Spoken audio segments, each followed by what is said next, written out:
Place à l'édito international d'Europe 1. Bonjour Vincent Hervouette. Bonjour Dimitri, bonjour à tous. Alors vous avez regardé Donald Trump à l'ONU hier, Super Trump en Mondovision. Oui, officiellement, Donald Trump déteste les Nations Unies, mais il ne rate jamais l'occasion de le dire in situ, de chanter les mérites des nations, des racines, des valeurs de l'Amérique, dans le temple du mondialisme, du multilatéralisme et de toutes sortes de malédictions en isme. La dernière fois, en 2020, Donald Trump avait exigé des comptes de Pékin sur le virus chinois. On les attend toujours, c'était lunaire, cette séance à cause du Covid.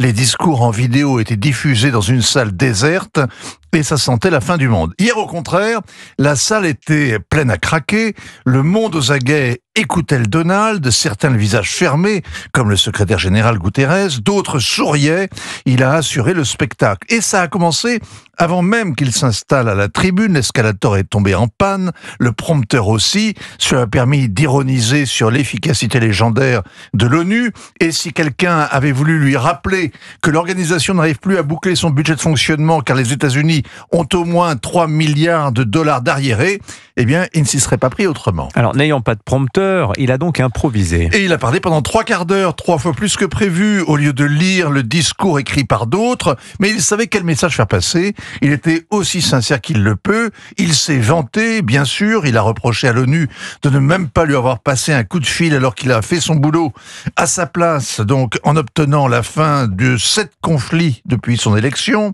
Il a surtout réglé des comptes avec l'Europe, dont il dénonce la faiblesse mortelle. L'Europe qui est en train de se saborder en cédant à ce qu'il appelle l'arnaque climatique, c'est-à-dire les lubies de la lutte contre le réchauffement.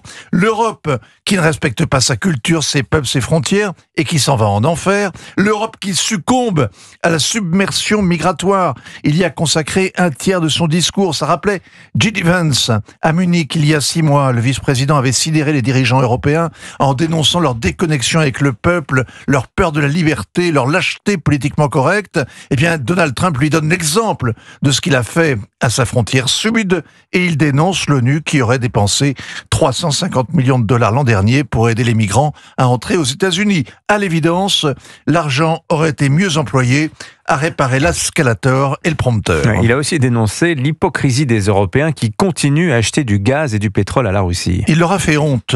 Depuis 3 ans, les discours va-t-en-guerre contre la Russie n'empêchent pas les Européens de continuer à importer son gaz liquéfié.